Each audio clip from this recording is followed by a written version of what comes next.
மாத்திரம் நல்ல கை தட்டி ஆதிகள் நிரம்பி விட்டு கொடுத்து இப்போது கர்த்தருடைய மகிமை சாவகண்டரோ நீக்கான சமரியாக்களை உங்க மேலே கர்த்தருடைய அக்கினியை அவர் போடுகிறார். ஆமென் ஆமென் ஹalleluya ஹalleluya. எழும்புடா அப்பத்த புசிடா. மறுபடியும் ஐயா படுக்கிறார். இவராச்சார் பரவாயில்லையே படுத்தாலும் அப்போ நம்மளை தேடி உங்க மேல எவ்வளவு அன்பு தெரியுமா?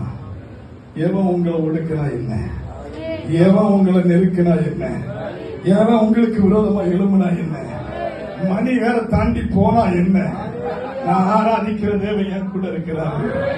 எவ்வளவுக்கு அதிகமாய் ஒடுக்கப்படுகிறேனோ, எவ்வளவுக்கு அதிகமாய் நிந்திக்கப்படுகிறேனோ, எவ்வளவுக்கு அதிகமாக அவமானப்படுகிறேனோ அவ்வளவுக்கு அதிகமாய் பெருகிக் கொண்டே இருப்பேன். கை தட்டா கொஞ்சம் போகாது. ஹalleluya. அவன் சொல்றான்.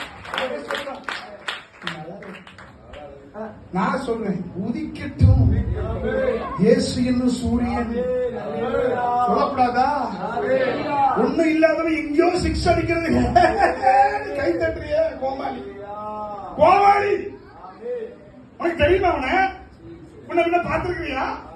கை தட்டு ஆராதிக்கிறவன் கை தட்டு வராது, சோத்திரவன் வராது. ஹalleluya. கர்த்தரை ஆராதிக்க விட்டுக்கொடு.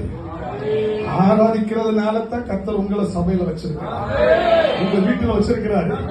ஆவியானவர் சொல்றாரு, இங்க இருக்கிற நிறைய பேர் இருக்க வேண்டிய ஆள் அல்ல, மரண தருவாயில கர்த்தர் உங்களை தெரிந்து கொண்டார்.